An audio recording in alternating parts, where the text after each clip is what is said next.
I've seen many pieces written in papers, online magazines over the last week or so, saying, outlining that, there are basically three or four options, defeat, victory, and negotiated settlement. What options do you think there are? Well, I think the only real option is a negotiated settlement, but I don't think we're there yet because, of course, the Ukrainians won't want to settle while they are still putting up a stout resistance. They don't want to give away at the conference table what they haven't yet lost on the battlefield. And, of course, they want to raise the price for Russia as well, Mm. because the more they can keep their territory, the more they can raise the price for Russia, the stronger their hand will be at the conference table. On the other hand, Putin needs to declare this as a victory to show the Russians that the sacrifice was all worthwhile. And so the Russians too may want to keep on fighting in the hope of seizing more territory and again being at a stronger position at the negotiating table. So although the talks have started, I Mm. don't see a settlement coming out immediately. No, it doesn't feel that way at all, does it? I wonder if we could just focus on Ukraine and President Zelensky for a moment and your understanding of what he might compromise on? Because I'm pretty sure, unless I imagined it, that last week President Zelensky was quoted as saying in a meeting, it wasn't peace talks, but it was in a meeting, I think, with European leaders, that he might have to accept that Ukraine would never be able to join NATO. But then I read in the Times today that he's ruled out Russian demands that Crimea be recognized as part of its territory and the breakaway regions of Donetsk and Lugansk be acknowledged as independent republics, along with a guarantee that Ukraine will never become a NATO member. So has he changed his mind, or how do you No, see it? Well, first of all, you're absolutely correct. President Zelensky has offered to negotiate on NATO membership. In fact, he made that concession already some time ago. And of course, Putin, before he launched the invasion, said that that was really his main objective. So it's quite interesting that having achieved his main objective, Mm. Putin is still carrying on with the fighting and the destruction. On the other hand, the Russians have come in with a lot more quite far reaching and fairly amorphous demands. For example, yes, territory, you mentioned that already, that their various annexations would be recognized, but they're also talking about demilitarization. And if you're a neutral state, think Switzerland, think Finland, you often don't want to be demilitarized. You want to be able to defend your neutrality. So what would that mean?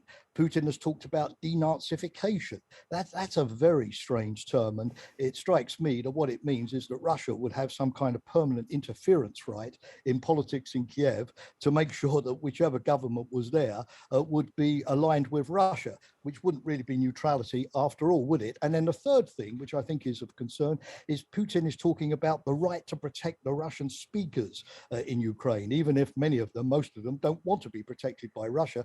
And again, what does that mean? That he wants to partition the country or station Russian forces permanently in the Russian speaking areas? So there's obviously a lot for Zelensky to be worried about beyond the immediate NATO issue.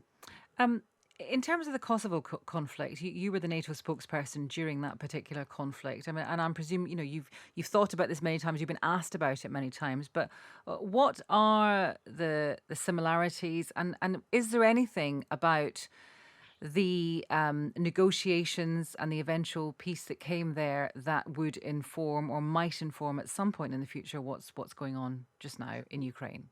Well, Kosovo was a lot easier, of course, because although Russia opposed NATO's intervention, you remember that those debates, particularly in the UN Security Council, eventually Russia agreed to work with NATO on the shape of the peace settlement, and Russia even joined NATO for many years in implementing it. So it's much easier, of course, to solve these issues when the major powers like the US, the NATO powers, and Russia are on the same side. And of course, unfortunately, this is, of course, not the case this time round, where Russia is a protagonist to the conflict. That's one thing. But the other thing, of course, in Kosovo is that it was NATO unity sticking together Mm. that eventually persuaded Russia to compromise and come to the conference table and force President Milosevic to withdraw from Serbia. So I think it's the same principle this time round. NATO has to stay united, push Putin as much as possible into realizing the folly of his invasion. But the real question for NATO is what what kind of off-ramp to give him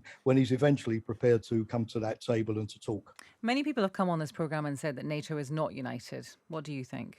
Oh, I honestly don't believe that's true. And I'm not saying this simply because I was at NATO for so many years, even if I hadn't been. I think that when you think of the issues over Afghanistan, the recent debate over the UK-US deal with Australia, all of the sort of questioning about the United States turning its back on Europe and shifting to the Indo-Pacific, I think you've seen this time round a remarkable display of unity. And I think you'll see that also this week when President Biden visits Europe for a NATO summit. I mean, even President Macron, who called NATO brain dead back in 2019, admitted that that was no longer the case. And he also said over the weekend that NATO was indispensable. So, no, I think, compared with some other NATO crises that I lived through in my long NATO career, this time round, the allies really are standing firmly together.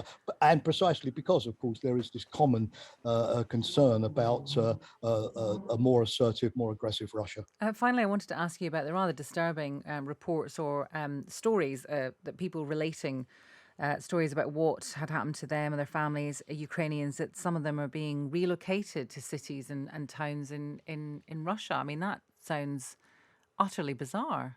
It's incredibly sinister because, of course, it's tantamount to kidnapping, forcing people to go where they don't want to go, perhaps even to take on Russian nationality simply because they're Russian speakers. As I've said, there are some Russian speakers in Ukraine who obviously do look to Russia, but the vast majority, and you've seen this with the resistance in Mariupol, a Russian-speaking city, want to be Ukrainians, not Russians. And sinister stories that the Russian intelligence services are going through the mobile phones of these people to see if they are loyal to Moscow or not, and the consequences for those whose social media messages might not indicate a favorable view of Putin. That's very worrying. And of course, it's all more grist to the mill for war crimes investigations, which are undoubtedly going to continue, and the possible setting up of a war crimes tribunal, as Gordon Brown and John Major suggested over the weekend.